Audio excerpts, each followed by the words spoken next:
मित्रों, रघुवंश शिरोमणि राजा दशरथ को भला कौन नहीं जानता। उनके 3 रानियों से 4 पुत्रों का जन्म हुआ। राम कौशल्या से, भरत केकई से, लक्ष्मण शत्रुघ्न सुमित्रा से उत्पन्न हुए थे। चारों भाई विष्णु भगवान के अंश से अवतार लिया था, लेकिन शायद आपको ज्ञात नहीं, राजा दशरथ की एक पुत्री भी थी जो चारों भाइयों से बड़ी थी। आज मैं आपको राजा दशरथ की पुत्री का रोचक किस्सा सुनाऊंगा। पूरी जानकारी के लिए इस वृत्तांत को शुरू से अंत तक जरूर सुनें।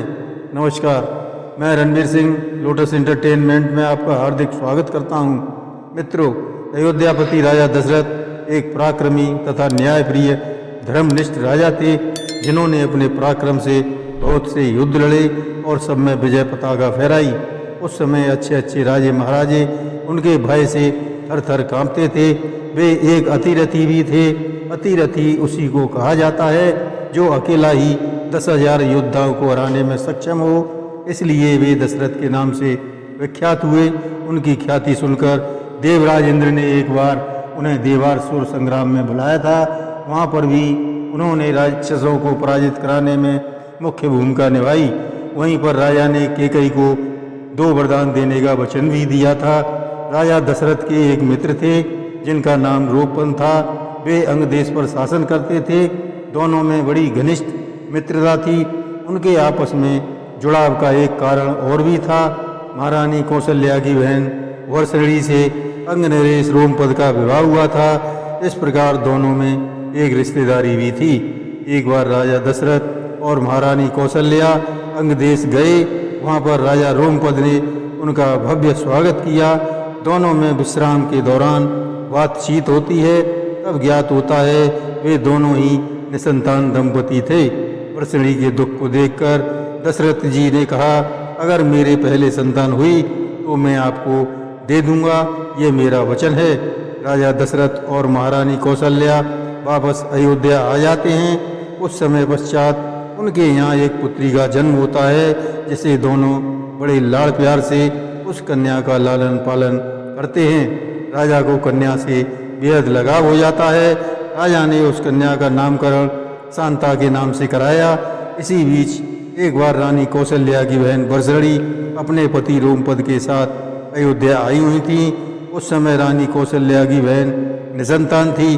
संतान सुख से वंचित होने के कारण राजा रोमपद और रानी वर्षणी बेहद दुखी थे। तब रानी वर्षणी ने दशरथ जी को उनका दिया वचन याद दिलाया और गोद देने की बात राजा से कह दी। रानी वर्षणी की व्यथा को देखकर दशरथ जी ने अपनी पुत्री शांता राजा रोमपद और रानी वर्षणी को गोद दे दी। गोद देने के और भी कारण थे। एक, कन्या होने के कारण वह अयोध्या की गद्दी पर नहीं बैठ सकती थी। दूसरा, जब शांता पैदा हुई थी तब अयोध्या में 12 वर्षों तक अकाल पड़ा। चिंतित राजा दशरथ को सलाह दी गई कि ये अकाल शांता के कारण पड़ा है, इसलिए इस कन्या को गोद दे दिया जाए। इस प्रकार शांता अंग देश की राजकुमारी हुई। विवाह होने पर राजा रोमपद ने उसका विवाह ऋषि श्रृंगी से कर दिया। कहते हैं, जब राजा दशरथ ने पुत्रेष्टि यज्ञ कराया था, वो यज्ञ ऋषि श्रृंगी ने ही संपन्न किया, जिसमें दशरथ पुत्री शांता ने भी भाग लिया था। उसी पुत्रेष्टि यज्ञ से राम, लक्ष्मण, भरत और शत्रुघ्न का जन्म हुआ था। यज्ञ सफलतापूर्वक संपन्न होने के बाद राजा दशरथ और राजा रोमपद ने आपसी सहमति से पुत्री शांता का विवाह ऋषि श्रृंगी से संपन्न कराया। मित्रों, अब मैं आपको ऋषि श्रृंगी से परिचित कराता हूँ।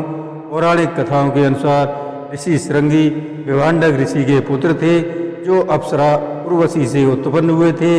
विभांडक मुनि ने इतना कठोर तप किया कि देवतागण भयभीत हो गए। तब इंद्र ने उर्वशी अप्सरा को ऋषि का तप भंग करने को भेजा, जिससे ऋषि की तपस्या भंग हो जाती है और वे इस प्रकार उर्वशी को अपने आश्रम में रोक लेते हैं, जिससे अप्सरा उर्वशी गर्भवती होती है। बाद में उसके श्रृंगी ऋषि का जन्म होता है।